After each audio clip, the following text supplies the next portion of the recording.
한국의 모든 것을 따라하려던 중국에서 대참사가 발생했습니다. 중국의 모든 건축물들은 시한폭탄이에요. 연이은 붕괴 소식에 지금 중국 시민들이 공포에 떨고 있습니다. 12년 연속 세계 1위 인천공항, 세계가 극찬하는 한국 지하철, 시속 300km를 자랑하는 KTX. 작은 나라 기술쯤이야 순식간에 제낄 수 있다. 하지만 중국은 껍데기만 훔쳤습니다. 중국이 베끼지 못한 한국에 그것은 무엇이었을까요? 왜 똑같이 만들었는데 대참사가 났을까요? 지금부터 14억 인구가 매일 생존 게임을 하는 중국의 충격적 실상을 공개합니다. 안녕하세요. 저는 티베트 라싸에서 태어난 도시공학 엔지니어 텐진 도르제입니다. 제가 처음 베이징으로 발령받았을 때를 잊을 수 없어요. 해발 3650m의 고향을 떠나 거대한 콘크리트 정글로 들어가는 것은 마치 다른 행성으로 가는 것 같았습니다. 출발 전날 포탈라궁이 보이는 집 마당에서 어머니가 전통 카타 스카프를 제 목에 걸어주셨어요. 이것이 너를 지켜줄 거다. 하얀 실크천은 티베트인의 축복과 보호를 상징하죠. 저는 그것을 가방 깊숙이 넣었습니다. 베이징에서는 티베트 물건을 드러내놓기 어렵다는 걸 알았으니까요. 도르제, 네가 우리 회사의 미래야. 라싸 철도청에서 일하던 어느 날 베이징에서 온 스카우트 제안을 받았습니다. 월급이 무려 5배. 거절할 수 없는 제안이었죠. 하지만 어머니는 걱정스러운 눈빛으로 말씀하셨어요. 얘야, 우리는 티베트인이다. 베이징에서는 더 조심해야 해. 너의 이름도, 억양도, 모든 게 우리가 누군지 말해준단다. 어머니의 말씀이 무슨 뜻인지 그때는 완전히 이해하지 못했습니다.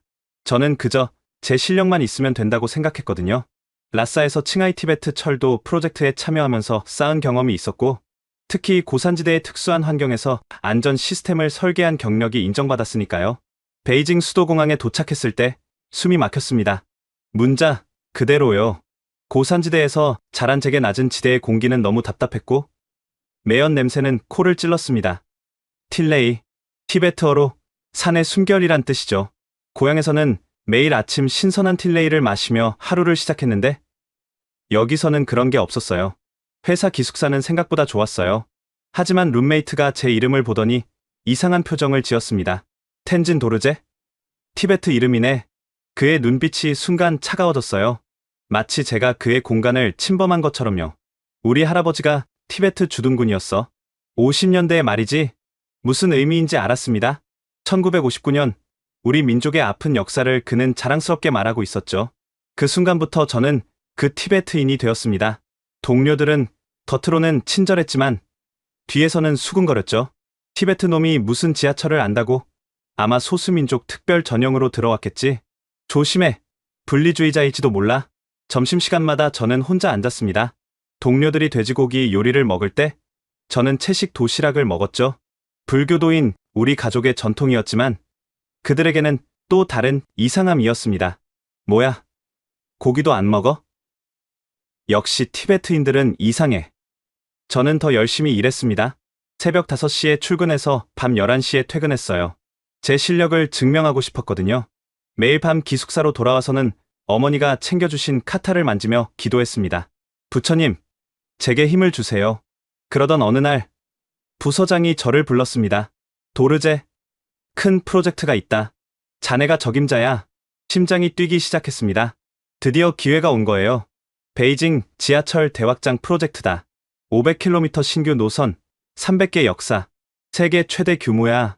숫자를 듣고 입이 떡 벌어졌습니다. 라싸 전체 인구보다 많은 사람들이 매일 이용할 시설을 만드는 거였어요. 특히 한국 서울 지하철을 벤치마킹할 거야. 아니, 능가할 거다. 부서장의 눈이 반짝였습니다. 한국이 세계 최고라고? 우리가 곧 그 자리를 차지할 거야. 그리고 도르제, 그가 갑자기 목소리를 낮췄어요. 자네가 성공하면 티베트인도 능력만 있으면 성공할 수 있다는 걸 보여주는 거야. 좋은 본보기가 되어줘. 본보기, 그 말이 왜 그렇게 무겁게 느껴졌을까요? 저는 고개를 끄덕였지만 마음 한구석이 불안했습니다. 한국 지하철에 대해 들어본 적이 있었거든요. 단순히 규모가 크고 깨끗한 게 아니라 세계 최고 수준의 안전 시스템을 갖추고 있다고요. 회의실로 돌아오는 길에 선배 엔지니어 왕페이가 저를 불러 세웠습니다. 도르제, 조심해. 네? 무슨 말씀이신지? 이 프로젝트, 겉보기와 달라. 특히 너처럼 특별한 배경을 가진 사람은 더 조심해야 해. 그는 주위를 둘러보더니 속삭였어요. 작년에 위구르 출신 엔지니어가 있었어. 능력도 좋고 성실했지. 하지만 안전 문제를 너무 따지다가 어떻게 됐나요? 신장으로 돌아갔어. 자진해서가 아니라 왕페이 선배는 그 이상 말하지 않고 사라졌습니다. 그날 밤 저는 잠을 이룰 수 없었어요. 엄청난 기회 앞에서 설레면서도 왠지 모를 불안감이 계속 맴돌았습니다. 어머니께 전화를 걸었어요. 어머니, 저 큰 프로젝트를 맡게 됐어요. 그래, 조심하렴. 우리가 누군지 잊지 말고. 그리고 도르제야. 네, 매일 기도하거라. 네가 하는 일이 모든 사람에게 도움이 되도록. 어머니의 목소리에는 자랑스러움보다 걱정이 더 많이 묻어났습니다. 전화를 끊고 창밖을 봤어요. 베이징의 불빛들이 반짝였지만 별은 하나도 보이지 않았습니다. 라싸에서는 매일 밤 은하수를 볼 수 있었는데 나는 티베트인이다. 거울을 보며 스스로에게 말했어요. 베이징이 아무리 제 정체성을 지우려 해도 저는 잊지 않을 거라고. 다음 날 프로젝트 팀 명단이 발표됐습니다. 그런데 이상했어요. 분명 이런 대규모 프로젝트라면 안전 전문가들이 대거 포함되어야 하는데 명단에는 거의 없었습니다. 제가 아는 최고의 안전 전문가 장리민도, 환기 시스템 전문가 류샤오밍도 빠져 있었어요. 점심시간에 조심스럽게 물어봤습니다. 장리민 선배는 왜 안 들어오시나요? 지하철 안전 분야 최고 전문가신데. 동료가 주위를 둘러보더니 작은 목소리로 말했습니다. 위에서 싫어한대. 너무 깐깐해서. 그리고 장리민은 천안문 때 학생 편을 들었대. 그런 사람은 빅 프로젝트에 못 껴. 순간 등골이 서늘해졌습니다. 이 프로젝트가 단순한 건설 사업이 아니라 정치적 프로젝트라는 걸 깨달은 거죠. 그날 밤 기숙사에서 카타를 꺼내 이마에 대고 기도했습니다. 관세음보살님, 제가 옳은 일을 할 수 있게 도와주세요. 그 순간 왕페이 선배의 경고가 떠올랐습니다. 이 프로젝트에는 뭔가 숨겨진 게 있었어요. 하지만 저는 아직 그게 얼마나 위험한 일인지 몰랐습니다. 그리고 티에트인이라는 제 정체성이 얼마나 큰 표적이 될지도요. 프로젝트 킥오프 미팅이 열린 날, 저는 압도당했습니다. 거대한 회의장에 수백 명의 엔지니어들이 모였고 앞쪽 스크린에는 베이징의 미래 지하철 노선도가 거미줄처럼 펼쳐져 있었어요. 동지들, 우리는 역사를 만들 것입니다. 프로젝트 총책임자 류젠코가 연단에 올랐습니다. 그는 정치국 위원회 사위로 기술보다는 정치적 배경으로 자리를 차지한 사람이었죠. 5년 안에 베이징 지하철은 총 연장 1000km를 돌파할 것입니다. 서울, 도쿄. 그들은 우리의 상대가 되지 않습니다. 박수가 터져 나왔지만 저는 불안했어요. 서울 지하철이 지금의 수준에 도달하기까지 40년이 걸렸는데 우리는 5년 만에 그 이상을 하겠다고? 특히 우리는 한국의 스크린도어 시스템을 도입할 겁니다. 아니, 개선할 겁니다. 더 크고, 더 화려하게. 또 박수가 터졌지만 저는 손을 들었습니다. 안전검증 기간은 얼마나 잡고 계신가요? 순간 회의장이 조용해졌습니다. 류젠거의 표정이 굳어졌죠. 그런 건 나중에 생각해도 됩니다. 지금은 속도가 중요해요. 하지만 지하철은 수백만 명의 생명이. 텐진 도르제 엔지니어, 그가 제 이름을 부르는 순간 저는 실수했다는 걸 깨달았습니다. 티베트에서는 그렇게 느리게 일하나요? 여기는 베이징입니다. 중국의 속도를 배우세요. 웃음소리가 터져 나왔고 저는 얼굴이 화끈거렸습니다. 미팅이 끝난 후 한 여성 엔지니어가 다가왔어요. 용기 있네요. 저는 장웨이란입니다. 그녀는 구조 설계 담당이었는데 베이징 토박이임에도 불구하고 저를 차별하지 않는 몇 안 되는 사람이었어요. 사실 당신 말이 맞아요. 하지만 여기서는 그런 말 하면 안 돼요. 왜요? 안전이 가장 중요한 거 아닌가요? 장웨이란은 한숨을 쉬었습니다. 작년에 선양 지하철 공사 현장에서 붕괴 사고가 있었어요. 23명이 죽었죠. 알고 있었나요? 저는 고개를 저었습니다. 들어본 적이 없었어요. 당연하죠. 언론에 안 나왔으니까. 그리고 그 사고를 예견했던 안전 담당자는 지금 어디 있는지도 몰라요. 등골이 서늘해졌습니다. 며칠 후 첫 현장 조사를 나갔습니다. 기존 베이징 지하철 10호선을 둘러보는 일정이었죠. 역사에 들어서자마자 저는 숨이 막혔습니다. 환기가 제대로 안 되고 있었어요. 고산지대에서 자란 제게는 특히 예민하게 느껴졌죠. 환기 시스템이 고장인가요? 안내하던 직원이 웃었습니다. 아니요. 전기 아끼려고 절반만 가동해요. 절반만. 그럼 화재라도 나면, 에이, 그런 일은 없을 거예요. 더 충격적인 건 비상구였습니다. 절반 이상이 잠겨 있거나 창고로 쓰이고 있었어요. 이건 불법 아닌가요? 효율적으로 공간을 활용하는 거죠. 한국도 그렇게 한다던데요. 저는 할 말을 잃었습니다. 한국이 그렇게 한다고? 터무니없는 거짓말이었어요. 팀 회의에서 저는 보고서를 제출했습니다. 현재 베이징 지하철의 안전 상태는 심각합니다.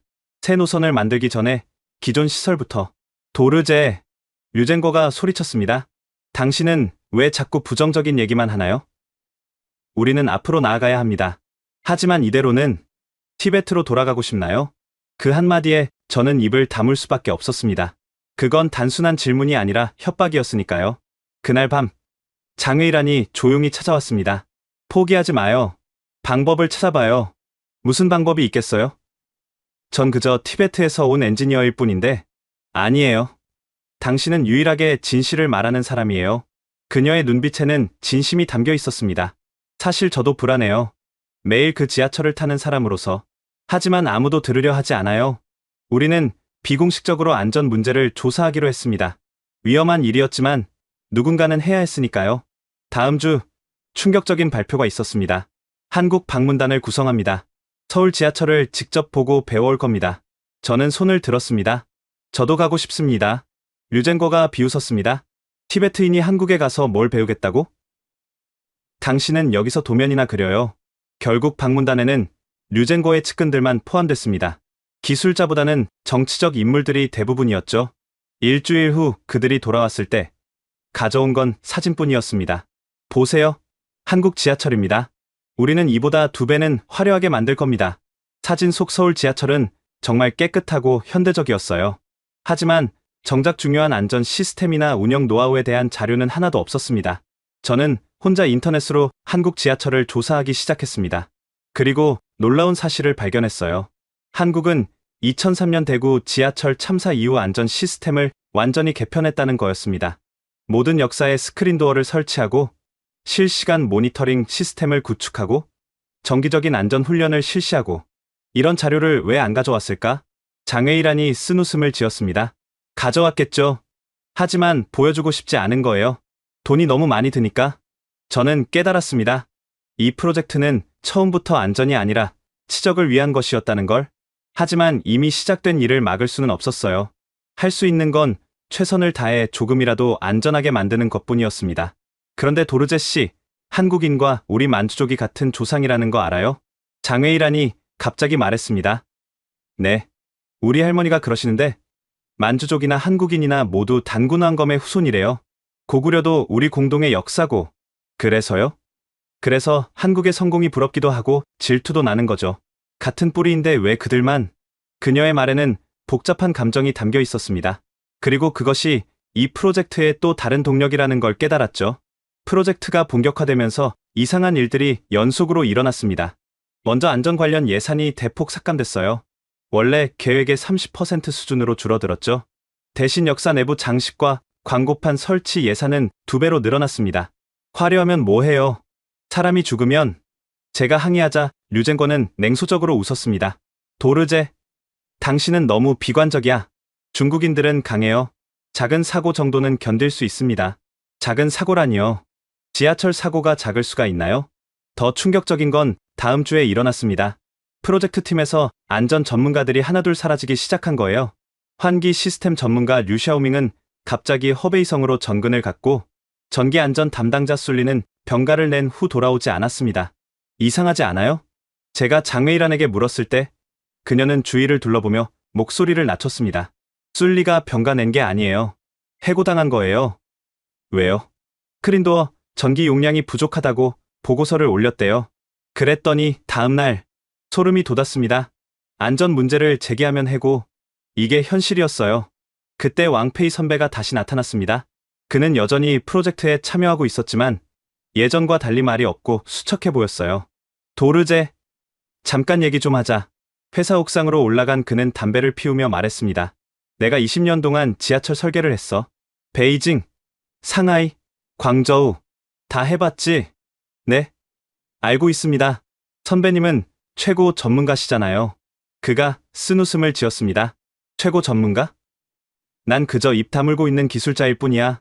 그는 멀리 베이징 스카이라인을 바라보며 말을 이었습니다. 2008년 베이징 올림픽 때도 그랬어.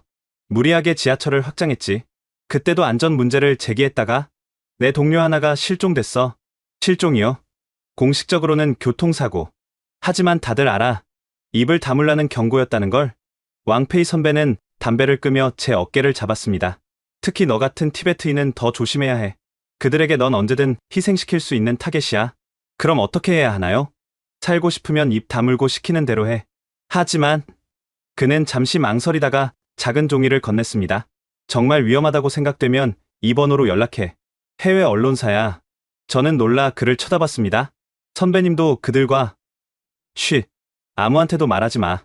내 목숨이 달린 일이야. 그날 이후로 저는 두 가지 일을 동시에 하기 시작했습니다. 겉으로는 순종적인 엔지니어 역할을 하면서 몰래 안전 문제들을 기록했죠. 문제는 생각보다 심각했습니다. 스크린도어 강도 테스트 결과 한국 제품의 60% 수준이었어요. 긴급 제동 시스템은 아예 빠져 있었고 화재 감지 센서는 10분의 1만 설치하기로 했습니다. 이건 시한폭탄이에요. 제가 장외일안에게 보여주자 그녀도 경악했습니다. 하지만 어떻게 해요? 우리가 뭘 할 수 있겠어요? 그때 충격적인 소식이 들려왔습니다. 상하이 지하철에서 스크린도어 오작동으로 3명이 사망했다는 거였어요. 하지만 언론에는 경미한 고장으로만 보도됐죠. 봤어요? 이게 현실이에요. 장외일안의 눈에 눈물이 고였습니다. 제 동생도 매일 지하철을 타요. 하루에 2시간씩. 무서워요. 저도 무서웠습니다. 하지만 더 무서운 건 아무것도 할 수 없다는 무력감이었어요. 그런데 뜻밖의 기회가 찾아왔습니다. 도르제, 너 한국어 할 수 있나? 류젠거가 갑자기 물었어요. 조금은요. 대학 때 배웠습니다. 사실 꽤 잘했지만 숨겼죠. 좋아. 다음 주에 한국 엔지니어들이 온다. 통역 보조를 맡아. 심장이 뛰기 시작했습니다. 드디어 진짜 전문가들을 만날 수 있는 기회가 온 거예요. 하지만 기쁨도 잠시, 불안감이 밀려왔습니다. 과연 한국 엔지니어들이 진실을 알게 되면 어떤 반응을 보일까요? 그리고 제가 그들에게 뭔가를 전달할 수 있을까요? 무엇보다 이 만남이 또 다른 위험의 시작이 될지도 모른다는 예감이 들었습니다. 도르제 씨, 장외일안이 조용히 다가왔습니다. 조심해요. 유젠거가 당신을 시험하는 걸지도 몰라요. 알아요. 하지만 이번이 마지막 기회일지도. 그녀는 제 손을 살짝 잡았다가 놓았습니다. 행운을 빌어요. 우리 모두를 위해서. 한국 엔지니어들이 오기 전 저는 베이징 지하철 전 구간을 직접 조사하기로 했습니다. 제대로 된 현실을 알아야 했으니까요. 새벽 4시 첫 차가 다니기 전 터널로 들어갔습니다. 동행한 건 정비팀 직원 천리우. 그는 현장에서 15년간 일한 베테랑이었죠. 도르제 씨, 정말 다 보고 싶은 거예요? 그의 표정이 심상치 않았습니다. 네. 다 봐야 합니다. 헤드라이트를 켜고 터널로 들어가자 숨이 막혔습니다. 환기구의 절반이 먼지로 막혀 있었고 일부는 아예 콘크리트로 봉인되어 있었어요. 이게 왜 이렇게 됐죠? 위에서 냄새 난다고 막으래요. 지상 상가 사람들이 항의했거든요. 미친 짓이었습니다. 화재라도 나면 연기가 빠져나갈 곳이 없는 거예요. 더 충격적인 건 비상 대피로였습니다. 여기가 13번 대피로 입구인데 천리우가 손전등을 비추자 저는 경악했습니다. 대피로가 창고로 변해 있었어요. 청소 도구부터 시작해서 광고판, 심지어 폐기물까지 가득했죠. 이건 명백한 불법이에요. 쉿, 조용히 해요. 여기도 도청 장치가 있을지 몰라요. 천리우가 주위를 살피며 속삭였습니다. 작년에 화재 대피 훈련을 하려고 했는데 대피로 10개 중 7개가 이런 상태였어요. 그래서 보고서를 올렸더니 어떻게 됐나요? 보고서를 쓴 안전 담당자가 다음날 사라졌어요. 우리는 말없이 다음 구간으로 이동했습니다. 2호선 구간에 도착했을 때 더 끔찍한 광경을 목격했습니다. 선로 곳곳에 물이 고여 있었고 전기 케이블 일부가 물에 잠겨 있었어요.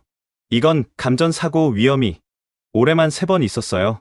다행히 직원들이라 쉬쉬했지만 제가 사진을 찍으려 하자 천리우가 막았습니다. 미쳤어요? 잡히면 우리 둘 다 끝이에요. 하지만 저는 몰래 휴대폰으로 동영상을 찍었습니다. 증거가 필요했으니까요. 가장 충격적인 건 13호선 환승역이었습니다. 여기 스크린도어 보세요. 천리우가 가리킨 스크린도어는 육안으로도 휘어져 있었습니다. 석 달 전에 설치했는데 벌써 이래요. 싸구려 자재를 썼거든요. 제가 살짝 밀어보니 덜컹거리며 움직였습니다. 이게 어떻게 안전검사를 통과했죠? 천리우가 코웃음을 쳤습니다. 안전검사요? 서류에 도장만 찍으면 끝이에요. 더 무서운 건 승객들의 모습이었습니다. 출근 시간이 되자 역사는 인산인해가 됐어요. 사람들은 스크린도어가 완전히 닫히기도 전에 뛰어들었고 경고음이 울려도 아무도 신경 쓰지 않았습니다. 한 젊은 여성이 가방이 문에 끼었는데도 그냥 잡아당기며 탔어요. 위험해요. 가방을 빼세요. 제가 소리쳤지만 그녀는 오히려 짜증을 냈습니다. 늦었단 말이에요. 신경 쓰지 마세요. 바로 그때 스크린도어에서 이상한 소리가 났습니다. 드드득 하는 마찰음과 함께 문이 제대로 닫히지 않았어요. 또 고장이네. 영무원이 한숨을 쉬며 다가왔습니다. 그는 무전기로 보고하는 대신 그냥 발로 문을 찼어요.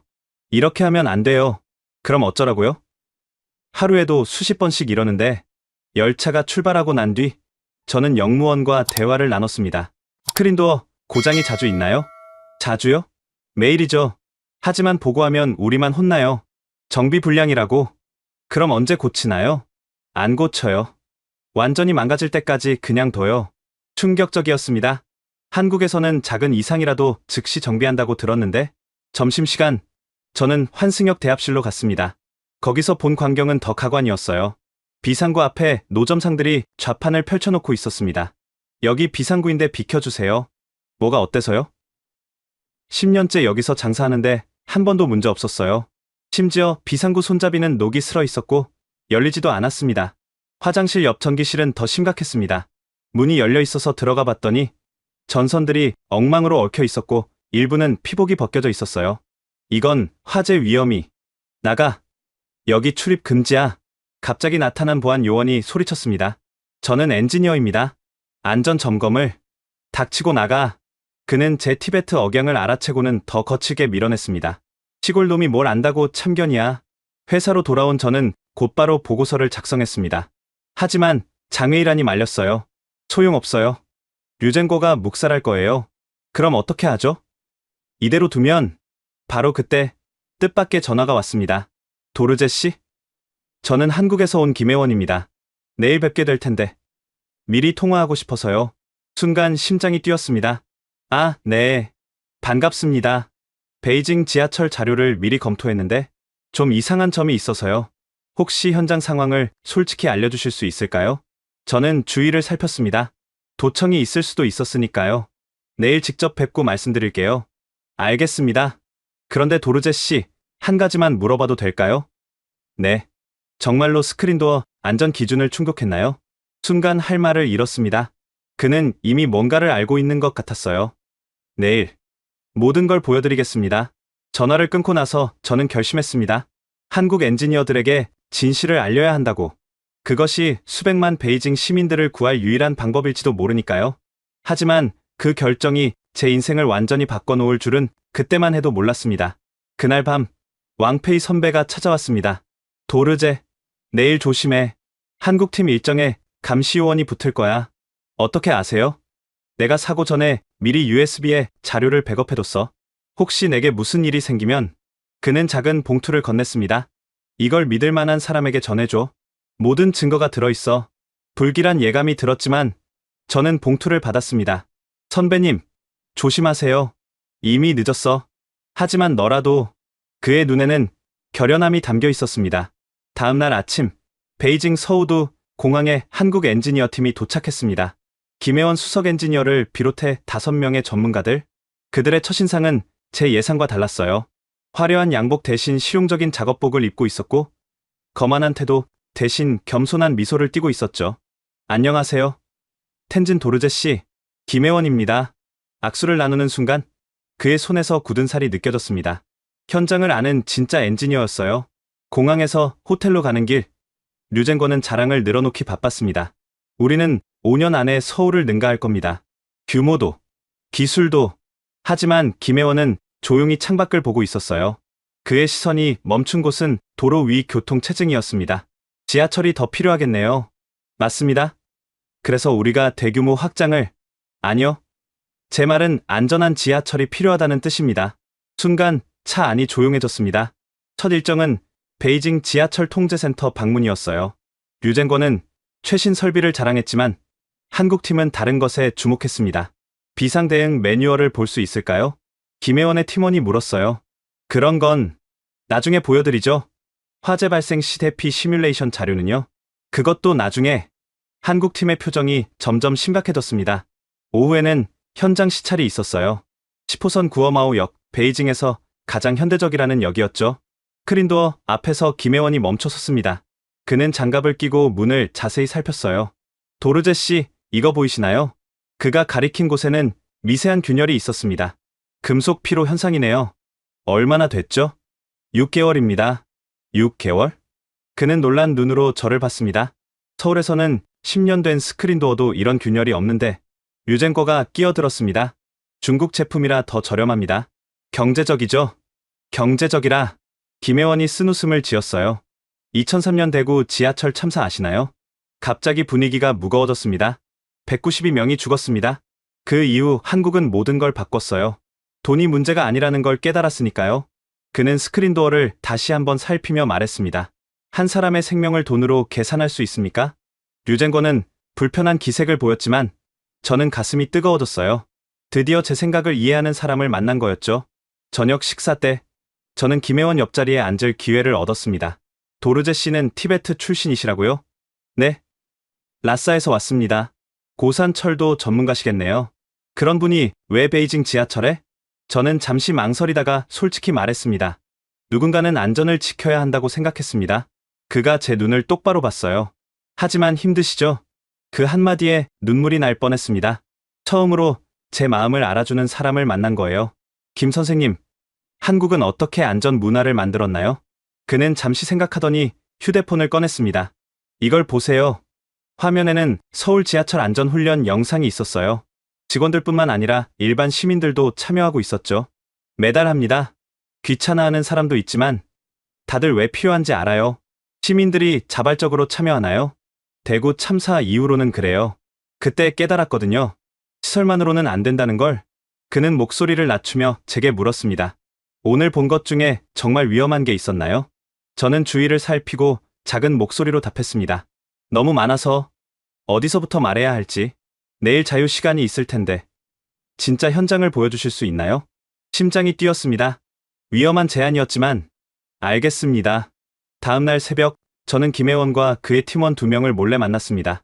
여기가 진짜 베이징 지하철입니다. 1호선 구간, 가장 오래되고 문제가 많은 곳으로 안내했어요. 그들이 본 것은 충격 그 자체였습니다. 이게 비상구라고요? 쓰레기로 가득 찬 비상구를 보며 팀원 하나가 말을 잃었어요. 전선이 물에 잠겨 있네요. 환기구가 막혀 있어요. 스크린도어 센서가 작동을 안 하는데? 김혜원은 모든 걸 사진과 동영상으로 기록했습니다.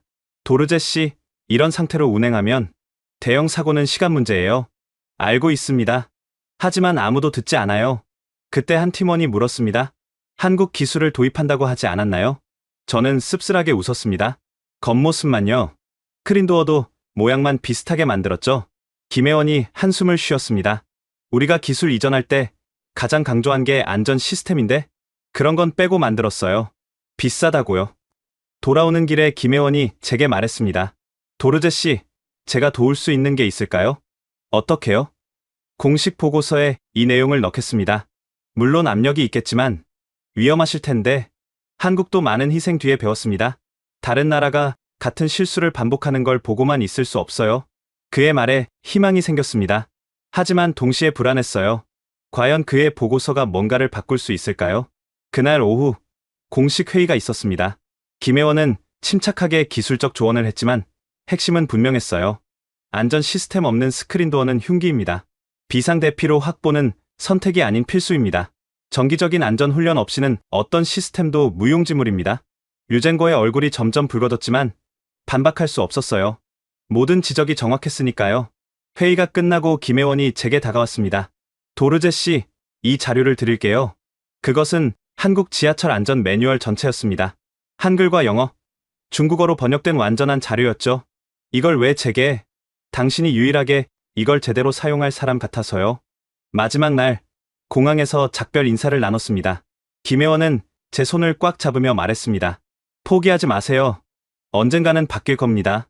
하지만 언제까지? 대구 참사 때 한국도 그랬어요. 비극이 있기 전에는 아무도 안 들었죠.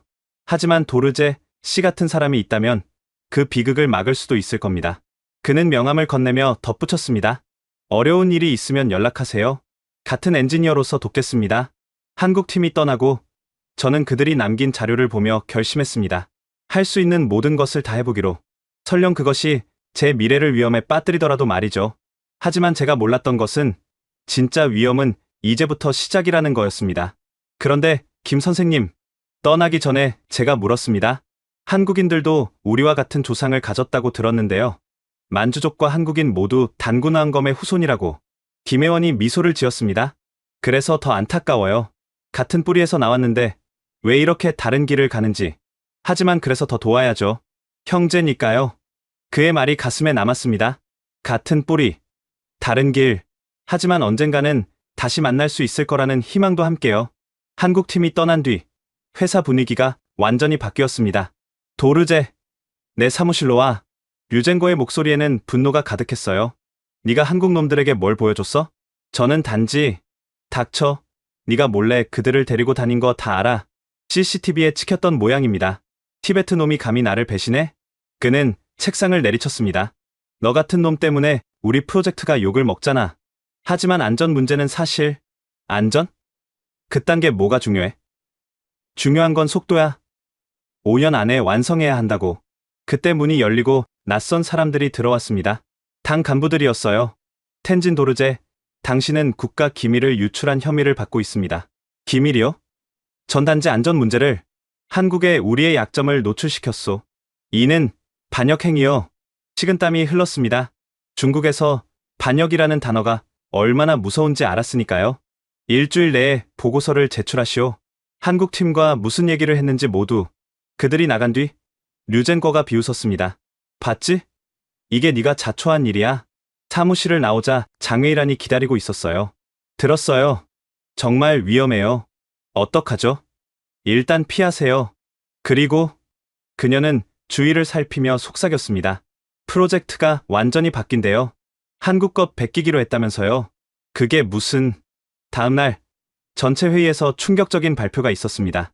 한국 방문 결과 우리도 할 수 있다는 확신을 얻었습니다. 류젠거가 자신만만하게 말했어요. 한국 스크린도어와 똑같이 만들 겁니다. 아니, 더 크고 화려하게. 하지만 다음 말이 문제였습니다. 단, 불필요한 안전장치는 빼고 제작 비용을 50% 줄일 겁니다. 저는 손을 들었습니다. 그럼 안전성은? 도르제, 넌 이제 발언권이 없어. 대신 다른 엔지니어가 물었습니다. 센서나 비상정지 장치를 빼면 위험하지 않나요? 한국도 처음엔 그런 거 없었어. 나중에 추가하면 돼. 거짓말이었습니다. 한국은 처음부터 안전을 최우선으로 했죠. 회의 후 설계팀에서 연락이 왔습니다. 도르제 씨, 새 설계도 좀 봐주세요. 설계도를 보고 경악했습니다. 스크린도어 두께는 한국 규격의 60%, 안전 센서는 10개에서 2개로 축소, 비상정지 버튼은 삭제, 틈새 안전장치도 삭제.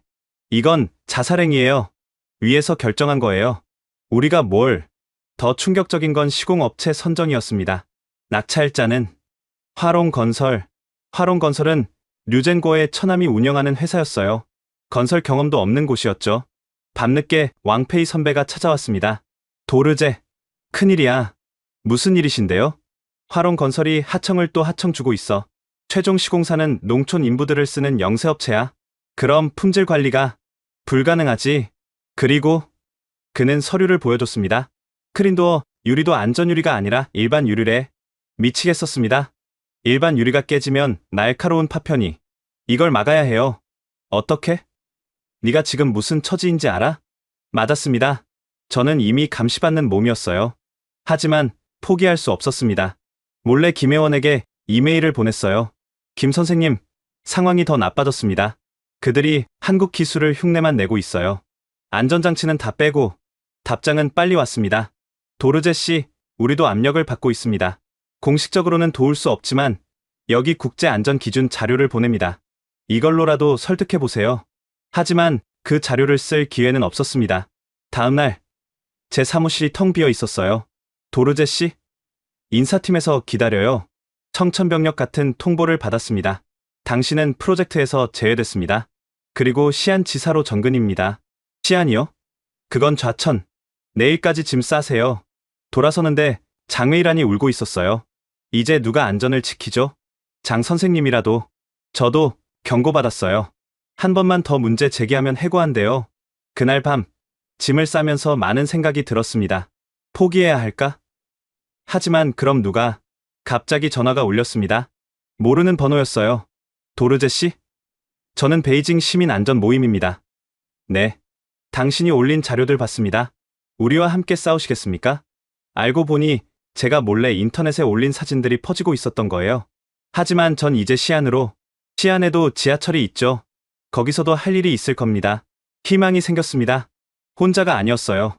떠나기 전날 뜻밖의 사람이 찾아왔습니다. 류젠코였어요. 도르제, 마지막 기회를 주지. 무슨. 입 다물고 시안에서 조용히 있어. 그럼 1년 후에 복귀시켜주지. 하지만 안전 문제는 그딴 건 잊어. 어차피 네가 뭘 해도 바뀌지 않아. 그는 차가운 미소를 지었습니다. 참고로 내 고향 가족들도 잘 지내고 있더군. 계속 그러길 바란다면. 위협이었습니다. 노골적인 협박. 저는 고개를 숙였습니다. 알겠습니다. 하지만 마음속으로 다짐했어요. 시안에서도 어떻게든 싸울 거라고. 다음날 베이징을 떠나면서 마지막으로 10호선을 탔습니다. 크린도어를 보니 벌써 더 많은 균열이 생겨 있었어요. 언제 터질지 모르는 시한폭탄. 그때는 몰랐습니다. 그 시한폭탄이 얼마나 빨리 터질지를요. 도르제 씨. 옆자리에 앉은 노인이 말을 걸었습니다. 당신이 그 티베트 엔지니어 맞죠? 안전 문제 제기한. 아.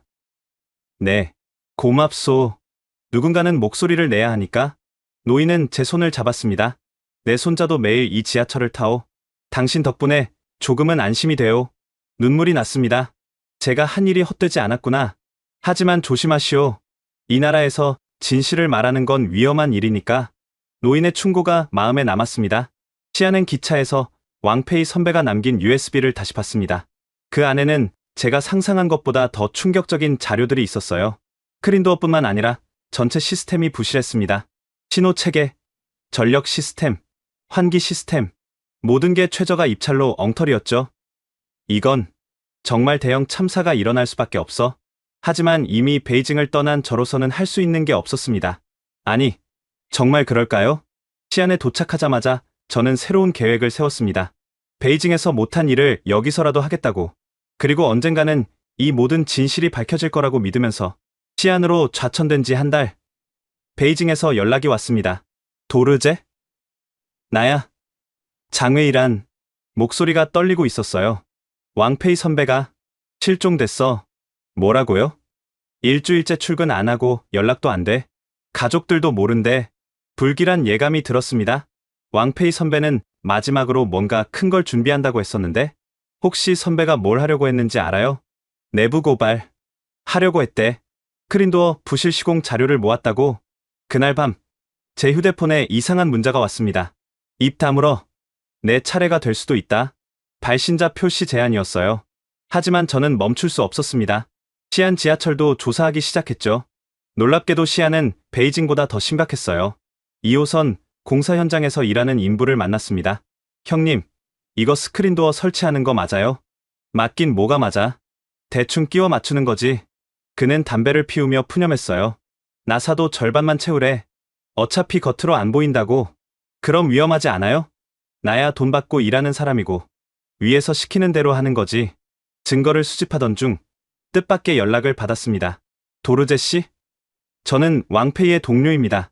선배가 남긴 게 있어요. 비밀 장소에서 만난 그는 USB를 건넸어요. 선배가 만약을 대비해서 믿을 만한 사람에게 전하래요. USB에는 충격적인 자료들이 가득했습니다. 크린도어, 강도 테스트 조작 영상, 뇌물 수수 녹음 파일, 부실, 자재 구매 내역, 안전검사 통과를 위한 서류 조작, 그리고 왕페이 선배의 육성 녹음이 있었어요. 누군가 이걸 듣고 있다면 내게 무슨 일이 생긴 거겠지. 하지만 포기하지 마. 진실은 반드시 밝혀져야 해. 특히 도르제, 네가 듣고 있다면 넌 할 수 있어. 포기하지 마. 눈물이 났습니다. 그날 밤 저는 결심했어요. 이 자료를 세상에 알리기로. 하지만 어떻게? 언론은 통제되어 있고 SNS도 검열당하고 그때 김혜원의 명함이 떠올랐습니다. 위험한 선택이었지만 이메일을 보냈어요. 김 선생님, 중요한 자료가 있습니다. 한국 언론에라도 알려주세요. 중국에서는 불가능합니다. 답장은 즉시 왔습니다. 받았습니다. 국제안전기구에 전달하겠습니다. 도르제 씨, 조심하세요. 며칠 후 해외 언론에 기사가 났습니다. 중국 지하철 스크린도어 안전기준 미달 충격. 하지만 중국 내에서는 철저히 차단됐죠. 그런데 예상치 못한 일이 일어났어요. 베이징 시민들 사이에서 자료가 암암리에 퍼지기 시작한 거예요. 이거 봤어? 스크린도어가 얼마나 위험한지. 진짜야? 그럼 우리 매일 타는 지하철이 시민들의 불안이 커지자 정부도 무시할 수 없게 됐습니다. 하지만 그들의 대응은 예상 밖이었어요. 가짜 뉴스 유포자를 엄단하겠다. 저는 즉시 도피 생활을 시작했습니다. 호텔을 옮겨 다니며 공중전화로만 연락하고 그러던 중 장의란에게서 급한 연락이 왔어요. 도르제, 큰일이야. 내일 스크린도어 시연회를 한대. 시연회요? 유젠거가 안전하다는 걸 보여주려고 직접 스크린도어에 기대서 안전성을 증명한다고 불안한 예감이 들었습니다. 어느 역에서요? 10호선 구어마오역. 바로 우리가 처음 문제 발견한 그곳. 그곳은 가장 부실한 곳 중 하나였어요. 막아야 해요. 어떻게? 우리가 뭘 할 수 있겠어? 하지만 저는 가만히 있을 수 없었습니다. 위험을 무릅쓰고 베이징으로 향했어요. 시연회 당일 아침, 구어마오 역은 기자들로 가득했습니다. 보시다시피 우리 스크린도어는 완벽합니다. 유젠거가 자신만만하게 스크린도어를 두드렸어요. 서구 언론의 가짜 뉴스에 속지 마십시오. 바로 그때였습니다. 드드드. 이상한 소리가 나기 시작했어요. 스크린도어가 미세하게 흔들리고 있었습니다. 뭐야? 유젠거가 당황하는 순간. 위험해요. 모두 뒤로. 제가 소리쳤지만 늦었습니다. 쾅. 스크린도어 하나가 갑자기 경첩에서 빠지며 쓰러졌어요. 유젠거는 간신히 피했지만 한 기자가 다쳤습니다. 현장은 아수라장이 됐죠. 도르제, 네가 여기 왜? 경비원들이 절 붙잡으려 했지만 기자들이 먼저 마이크를 들이댔어요. 방금 뭐라고 외치셨나요? 위험을 알고 계셨나요? 저는 카메라를 보며 말했습니다. 저는 이 프로젝트의 엔지니어였습니다. 스크린도어는 기준 미달입니다. 안전장치가 다 빠져 있어요. 체포해. 경찰이 왔지만 이미 제 인터뷰는 생중계되고 있었어요. 해외 언론이었기에 가능한 일이었죠. 연행되면서도 계속 외쳤습니다. 시민 여러분, 지하철이 위험합니다. 정부는 진실을 숨기고 있어요. 그 영상은 순식간에 전 세계로 퍼졌습니다. 중국 엔지니어, 목숨 걸고 폭로, 티베트 출신 기술자의 용기. 하지만 저는 감옥에 갇혔죠. 그리고 며칠 후 더 큰 비극이 기다리고 있었습니다. 감옥에서도 소식은 들려왔어요. 도르제, 너 때문에 난리야. 간수가 말했습니다. 시민들이 지하철 타기를 거부한대. 내가 한 말 때문에 일부나마 효과가 있었구나. 하지만 정부는 여전히 고집을 부렸죠. 일시적인 공황일 뿐이다. 곧 정상화될 것이다. 하지만 시민들의 불안은 계속됐고 외국인들은 베이징 지하철을 피하기 시작했습니다. 그리고 운명의 날이 다가오고 있었습니다. 감옥에 갇힌 지 2달. 변호사를 통해 밖에 소식을 들었습니다. 도르제 씨, 당신 덕분에 작은 변화가 있었어요. 정말요? 시민들이 항의하니까 일부 구간 재검토한대요. 하지만 변호사의 표정이 어두워졌어요. 신규 노선 개통은 예정대로 한답니다. 국가 위신이 걸렸다고 미치겠었습니다. 그 부실한 스크린도어로 개통을 한다니. 김혜원 씨가 편지를 보냈어요. 편지를 읽으며 눈물이 났습니다.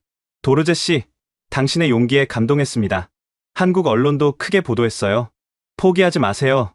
진실은 힘이 있습니다. 하지만 중국 정부는 요지부동이었죠. 개통식 일주일 전 뜻밖의 면회객이 왔습니다. 유젠거였어요. 만족하나? 영웅 놀이 한 결과가 이거야. 사람들의 생명이. 닥쳐. 너 때문에 내 체면이 말이 아니야. 그는 담배를 피우며 비웃었어요. 그래도 개통식은 한다. 화려하게. 성대하게. 위험하다고 했잖아요. 걱정 마. 개통식 날은 VVIP들만 탈 거야. 일반인은 다음 날부터. 소름이 돋았습니다. 위험을 알면서도. 그리고 너는 곧 티베트로 추방될 거야. 영원히. 면회가 끝나고 저는 절망했습니다. 막을 방법이 없었으니까요. 개통식 당일 감방에서 TV 중계를 봤습니다. 역사적인 날입니다. 베이징 지하철 신규 세계 노선 동시 개통. 화면에는 화려한 리본 커팅식이 비쳤어요. 정치인들이 스크린도어 앞에서 기념사진을 찍고 제발 아무 일도 일어나지 마라. 간절히 기도했습니다. 다행히 그날은 무사히 지나갔어요. 하지만 불안감은 사라지지 않았죠. 다음날 아침 간수가 급히 들어왔습니다. 도르제, 네가 맞았어. 사고가. 뭐라고요? 신규 노선에서 스크린도어가. 자세한 건 알려주지 않았지만 뭔가 일어난 건 확실했어요. 그날 오후 긴급 석방됐습니다. 왜 갑자기? 위에서 명령이야. 빨리 나가. 밖으로 나오니 장웨이란이 기다리고 있었어요. 그녀의 얼굴은 창백했죠. 도르제, 큰일이야. 무슨 일이? 14호선에서 스크린도어 20개가 동시에. 차 안에서 들은 얘기는 충격적이었습니다. 출근 시간 수천 명이 탔는데 스크린도어가 갑자기 열리고 닫히기를 반복했다는 거예요. 패닉이 일어났어. 서로 밀치고 넘어지고. 사상자는? 공식 발표는 없지만 최소 50명이 다쳤대. 더 끔찍한 건 정부의 대응이었습니다. 언론 통제령이 내려졌어. 단순 고장으로 발표하고 역을 폐쇄했지. 미쳤군요. 그래서 널 불렀어. 네가 예상한 대로야. 우리는 14호선으로 향했습니다. 역은 경찰이 막고 있었지만 옆 건물에서 내부를 볼 수 있었어요. 처참했습니다. 스크린도어 여러 개가 부서져 있었고 혈흔이 여기저기. 정확히 내가 경고한 부분이에요. 안전장치 없는 스크린도어가 오작동하면서 문이 제멋대로 움직인 거였죠. 증거를 모아야 해. 몰래 사진과 동영상을 찍었습니다. 그때 충격적인 장면을 목격했어요. 작업자들이 부서진 스크린도어를 새 것으로 교체하고 있었습니다. 증거 인멸이었죠. 빨리 움직여야 해요. 우리는 피해자 가족들을 찾아다녔습니다. 하지만 대부분 입을 다물고 있었어요. 정부에서 보상금 주고 함구령을 내렸어요. 말하면 가족이 위험하대요. 그래도 몇몇 용기 있는 사람들이 증언해줬습니다. 문이 갑자기 확 닫혔어요.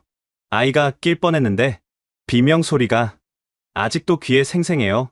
이 증언들을 모아 다시 해외 언론에 보냈습니다. 그리고 결정적인 순간이 왔어요. 한 시민이 당시 상황을 생중계한 영상이 있었던 거예요. 여기 14호선인데 지금 스크린도어가 미쳤어요. 사람들이 깔리고. 의학. 영상 속 참상은 정부 발표와 완전히 달랐습니다. 이 영상이 유출되자 중국 정부도 더는 숨길 수 없었죠. 하지만 그들의 발표는 여전히 뻔뻔했습니다. 일부 기술적 결함이 있었다. 하지만 신속히 대처해 대형 사고는 막았다. 거짓말이었죠. 그리고 희생양을 찾기 시작했습니다. 물론 그 화살은 저를 향했고요. 티베트 분리주의자가 사보타주했다. 어처구니 없는 누명이었지만 그들에겐 완벽한 시나리오였죠. 체포령이 다시 떨어졌습니다. 이번엔 정말 위험했어요. 도망쳐야 했습니다. 도르제, 여기 숨어. 장웨이란이 은신처를 마련해줬어요. 하지만 올해는 못 버텨. 빨리 나라를 떠나야 해. 가족들은 이미 감시받고 있어. 미안해. 절망적이었습니다. 하지만 포기할 순 없었죠. 그때 또 하나의 비극적인 소식이 들려왔습니다. 류젠거가 자살했어. 뭐라고? 아니, 자살로 위장됐겠지. 알고 있는 게 너무 많았으니까. 결국 그도 희생양이 된 거였습니다. 이제 남은 건 저뿐이었어요. 진실을 아는 마지막 증인. 체포령이 떨어진 후 저는 은신처를 옮겨 다녔습니다. 그러던 중 더 큰 비극의 전조를 발견했어요. 도르제, 이것 좀 봐. 장웨이란이 보여준 건 내부 문건이었습니다. 다음 달 1호선 전면 개보수. 운행하면서 공사. 미친 계획이었어요. 승객을 태운 채로 스크린도어를 교체한다니. 막아야 해요. 어떻게? 우린 이미 쫓기는 몸인데. 그때 전화가 왔습니다. 김혜원이었어요. 도르제 씨, 유엔 안전조사단이 중국에 갑니다. 정말요? 국제적 압력이 커져서 당신이 보낸 자료 덕분이에요. 희망이 생겼습니다. 하지만 중국 정부가 보여주고 싶은 것만 보여줄 거예요. 그럼 조사단이 진짜를 볼 수 있게 도와주세요. 위험한 부탁이었지만 마지막 기회였죠. 조사단이 도착하기 일주일 전 정부는 대대적인 정비를 시작했습니다. 문제가 심각한 역들을 임시 폐쇄하고 스크린도어를 급히 교체하고. 하지만 저는 알고 있었어요. 그들이 숨길 수 없는 곳들을. 운명의 날 2023년 7월 15일 저는 큰 결심을 했습니다. 직접 나서서 조사단을 진짜 현장으로 안내하기로. 도르제, 너무 위험해. 장웨이란이 말렸지만 저는 결심했어요. 이번이 마지막 기회예요. 아침 10시 조사단이 베이징역에 도착했습니다. 정부 관계자들이 둘러싸고 있었죠. 저는 청소부로 변장하고 접근했습니다. 조사단장에게 몰래 쪽지를 전달했어요. 진실을 보려면 2호선 자양역으로. 그곳은 가장 문제가 심각한 곳이었죠. 1시간 후 놀랍게도 조사단이 일정을 바꿨습니다. 2호선도 보고 싶습니다. 정부 관계자들이 당황했어요. 그곳은 준비가 즉시 가고 싶습니다. 자양역에 도착했을 때 저는 이미 대기하고 있었습니다. 출근 시간이라 역은 10,000원이었죠. 그때였습니다. 끼익. 스크린도어에서 이상한 소리가 났어요. 문이 닫히다가 멈추고 다시 열리고. 뭐야? 또 고장이야? 승객들이 불평했지만 계속 탔습니다. 익숙해진 거죠. 위험해. 바로 그 순간 쾅. 스크린도어 하나가 갑자기 트랙으로 떨어졌습니다. 비명이 터져 나왔어요. 으아. 한 승객이 균형을 잃고 선로로. 안 돼. 제가 뛰어들어 간신히 그를 끌어올렸습니다. 하지만 더 큰 문제가 시작됐어요. 패닉에 빠진 승객들이 출구로 몰려가면서 압사 위험이. 비상구로. 비상구를 열어요. 하지만 비상구는 잠겨 있었습니다. 젠장. 열쇠가 어디? 역무원들도 우왕좌왕했어요. 조사단이 모든 걸 목격했습니다. 그들의 표정은 경악 그 자체였죠. 이게 정상 운영 상태입니까? 정부 관계자는 변명하기 바빴어요. 예외적인 상황입니다. 평소에는 쾅, 쾅. 또 다른 스크린도어들이 흔들렸습니다. 도미노처럼 연쇄 고장이 시작된 거예요. 전원 차단. 당장 전원을 차단해. 제가 소리쳤어요. 하지만 아무도 못 들었습니다. 아니, 들어도 방법을 몰랐죠. 매뉴얼이 없었으니까. 결국 최악의 순간이 왔습니다. 으아! 한 어린이가 닫히는 문에 끼었어요. 센서가 없어서 문은 계속 닫히려 했고. 풀어! 문을 풀어! 사람들이 필사적으로 문을 열려 했지만 그때 장외일환이 비상 도끼를 들고 왔습니다. 비켜요. 유리를 깨고 아이를 구했지만 아이는 이미 의식을 잃은 상태였어요. 그 순간 저는 모든 걸 포기했습니다. 신분을 숨기는 것도, 도망치는 것도. 저는 이 시스템을 설계한 엔지니어입니다.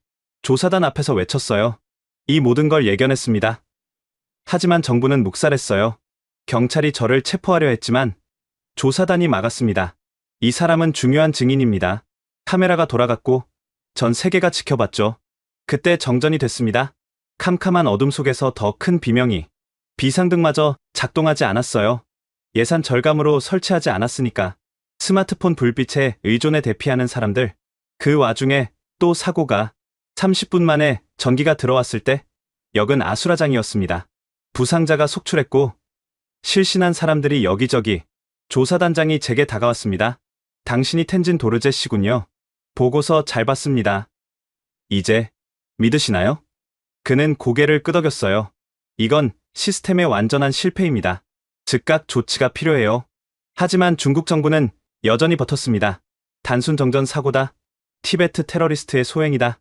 그들은 끝까지 인정하지 않으려 했죠. 하지만 이미 늦었습니다. 전 세계가 목격한 참사였으니까요. 그리고 이건 시작에 불과했습니다. 더 큰 비극이 기다리고 있었으니까요. 그날 밤, 저는 다시 체포됐습니다. 하지만 이번엔 달랐어요. 국제사회가 지켜보고 있었으니까요. 도르제 씨를 석방하라. UN, 조사단의 강력한 항의가 있었고 한국 정부도 외교적 압력을 가했습니다. 중국 정부는 궁지에 몰렸죠. 그리고 결국 도르제, 넌 추방이다. 다시는 중국 땅을 밟지 마라. 추방. 그것이 그들이 내린 결론이었습니다. 하지만 저는 미소 지었어요. 살아서 나갈 수 있다는 것만으로도 기적이었으니까요. 그리고 이제 밖에서 더 많은 일을 할 수 있을 거라는 희망도 있었고요. 조사단 앞에서 벌어진 참사 이후 중국 정부는 더 이상 숨길 수 없었습니다. 하지만 그들의 선택은 인정이 아닌 은폐였죠. 도르제, 당장 따라와. 공안이 절 연행하려 했지만 조사단이 막았습니다. 그는 우리의 보호하에 있습니다. 이건 내정 간섭이요. 인명사고의 핵심 증인을 보호하는 겁니다. 그 틈을 타 저는 가방에 있던 USB를 조사단장에게 건넸어요. 여기 모든 증거가 있습니다. 설계 결함, 뇌물, 은폐 시도까지. 조사단장의 눈빛이 변했습니다. 즉시 검토하겠습니다. 하지만 밤이 되자 상황이 급변했어요. 도르제 씨, 당신을 안전한 곳으로 옮겨야 합니다. 조사단 직원이 급히 찾아왔죠. 무슨 일이? 중국 정부가 내일 아침 당신을 테러리스트로 발표할 겁니다. 체포 영장도 준비됐고요. 심장이 쿵쿵 뛰었습니다.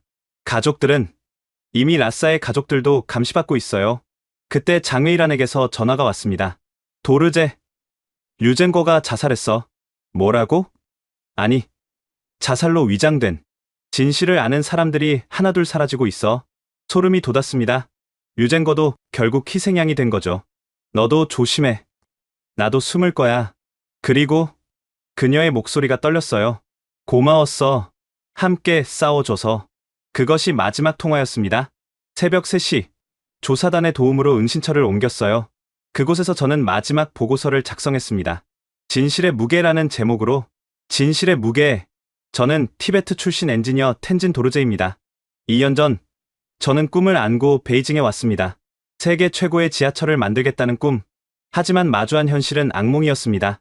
안전보다 속도를, 품질보다 체면을, 생명보다 치적을. 그들은 한국의 겉모습만 베꼈습니다. 화려한 스크린도어, 현대적인 역사. 하지만 정작 중요한 건 빼먹었죠. 안전 철학, 생명 존중, 시민의식. 왜 한국이 성공했는지 이해하지 못했습니다. 대구 참사의 교훈을 통해 얻은 깨달음. 그것이 진짜 힘이었는데, 우리 만주족과 한국인은 같은 뿌리에서 나왔습니다. 단군왕검의 후손이고 고구려의 역사를 공유하죠. 하지만 왜 이렇게 다른 길을 가게 됐을까요? 한국은 실패에서 배웠고 우리는 실패를 숨겼습니다. 한국은 생명을 우선했고 우리는 체면을 우선했습니다. 저는 경고했습니다. 이대로는 대형 참사가 일어난다. 하지만 돌아온 건 무시와 탄압뿐. 티베트인이 뭘 안다고. 중국을 욕보이려는 음모다. 동료들이 하나둘 사라졌습니다. 왕페이 선배, 진실을 말하다 실종. 류샤오밍, 안전 문제 제기하다 해고. 그리고 수많은 이름 없는 영웅들. 하지만 진실은 숨길 수 없었습니다. 오늘 전 세계가 목격했습니다. 스크린도어가 무너지고 아이가 끼이고 사람들이 쓰러지는 모습을. 이것이 우리가 만든 세계 최고의 민낯입니다. 저는 이제 추방당합니다. 테러리스트라는 누명을 쓰고. 하지만 후회는 없습니다. 단 한 명이라도 살릴 수 있다면, 단 하나의 사고라도 막을 수 있다면 이 모든 고통이 같이 있으니까요. 중국이여, 부디 깨달으십시오. 진정한 발전은 건물의 높이가 아니라 그 안에 사는 사람의 안전에 있다는 것을, 기술의 가치는 속도가 아니라 그것을 쓰는 사람의 생명에 있다는 것을. 제가 사랑하는 고향 티베트에는 이런 말이 있습니다. 산은 거짓말하지 않는다. 진실도 그렇습니다. 아무리 숨기려 해도 결국 드러나죠. 이 글을 읽는 모든 분들께 부탁드립니다. 침묵하지 마십시오. 안전은 우리 모두의 권리입니다. 포기하지 마십시오. 한 사람의 목소리가 세상을 바꿀 수 있습니다. 그리고 기억해 주십시오. 여기 진실을 위해 싸운 사람들이 있었다는 것을. 2023년 7월 16일 텐진 도르제. 보고서를 마치고 조사단에 전달했습니다. 이걸로 뭔가 바뀔까요? 조사단장이 제 어깨를 잡았어요. 반드시 바뀔 겁니다. 당신 같은 사람이 있는 한. 다음날 국제사회가 움직였습니다. 중국 지하철 즉각 운행 중단 권고, 안전점검 완료까지 전면 재검토 필요. 하지만 중국 정부는 여전히 버텼죠. 서방의 음모다. 우리는 우리의 길을 간다. 그리고 저를 공식 수배자로 지정했습니다. 티베트 분리주의 테러리스트 텐진 도르제.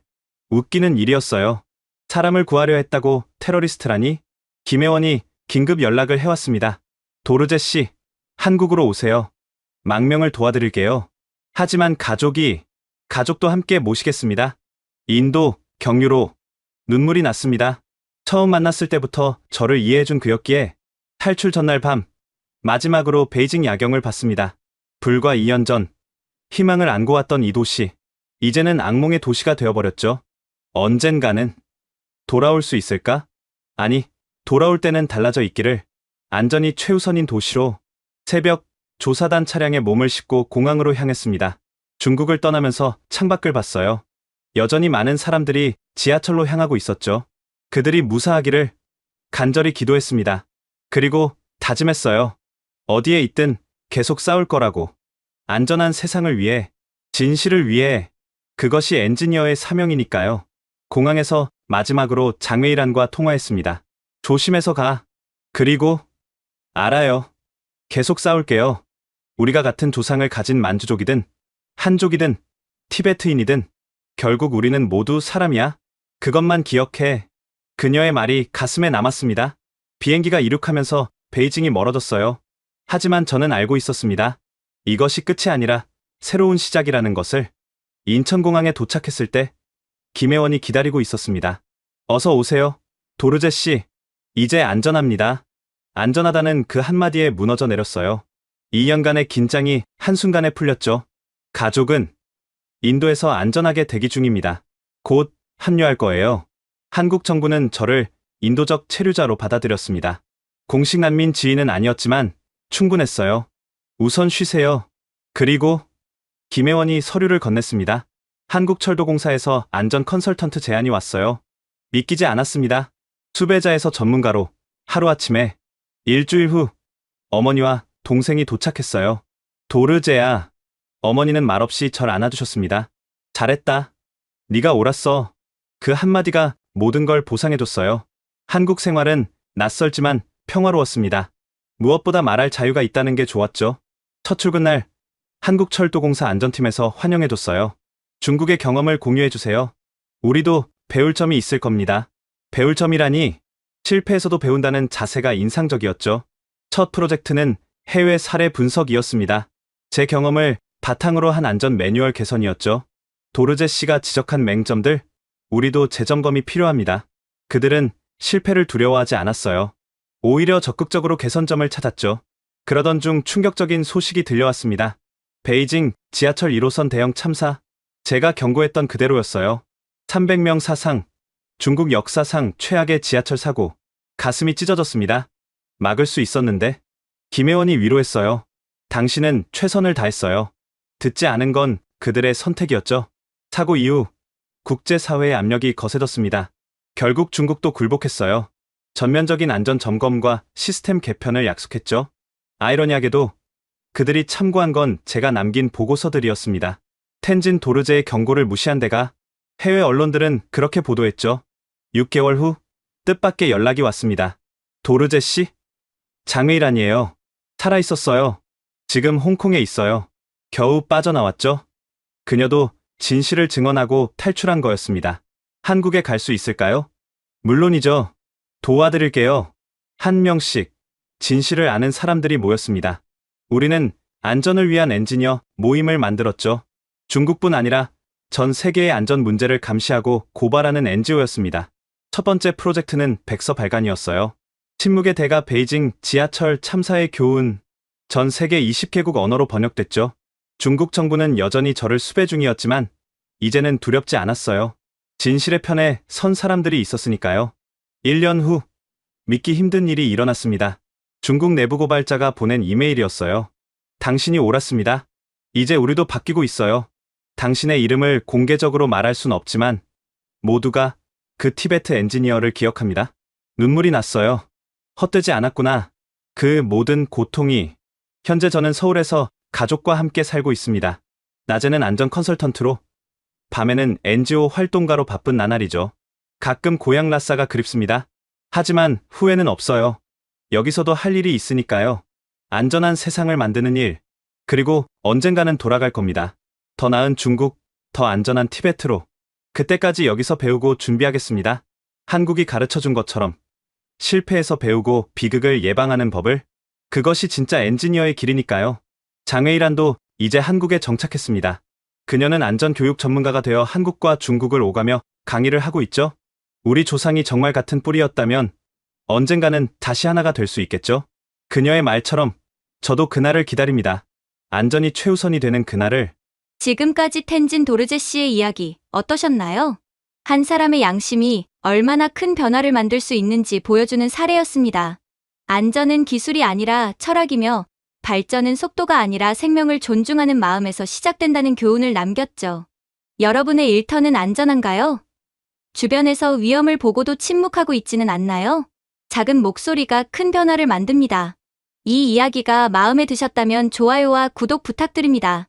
그리고 무엇보다 공유를 부탁드려요.